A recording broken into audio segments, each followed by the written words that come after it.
Hello मित्रांनो, माझ्या YouTube चॅनलवर आपलं स्वागत आहे. आपण आलेलो आलापूरवाडी या शिवारामध्ये आणि हे भूमिपुत्र आहे. यांनी हे माल पिकवलेलं आहे, अद्रक. आपण या शेतकऱ्यांची अद्रक घेतलेली आहे. एकदम सुपर माल असं यांनी पिकवलेलं आहे. पण काय आहे, सध्या आहे ना शेतकऱ्याला भाव नसल्यामुळं शेतकरी तारामुळं हो राहिली. खर्च खूप झालेला आहे आणि इन्कम तसं काय आहे, ॲव्हरेज खूप देतं, पण रेटवर डिपेंड असतं सगळं, आहे की नाही. आणि शेतकऱ्याला ना एक गोणी घ्यायची 2,000 रुपयाची गोणी, खताची औषध घ्यायचं 2,000चं औषध, 4,000चं औषध, म्हणजे हे बिल खूप होतं. आणि माल द्यायचा 11,000चं बेने घेतलं आणि 2,000 द्यावं लागतं.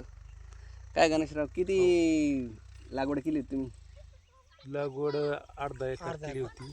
त्यामध्ये हे माल मला 40 क्विंटल निघाले. 40 क्विंटल त्यांचं ॲव्हरेज निघलं आहे अर्ध्या एकरामध्ये. म्हणजे उत्पादन खूप चांगलं आहे की नाही, फक्त भाव चांगला पाहिजे. हा भाव आणि ना मी सगळ्या शेतकऱ्याच्या वतीने हे सांगू इच्छितो की शेतकऱ्याला सगळ्याला हमी भाव भेटला पाहिजे, आहे की नाही. हां, तर शेतकरी आत्महत्या जे काम करतात ना आत्महत्याचे, त्याला एकच कारण आहे की त्यांना हमी भाव भेटत नाही.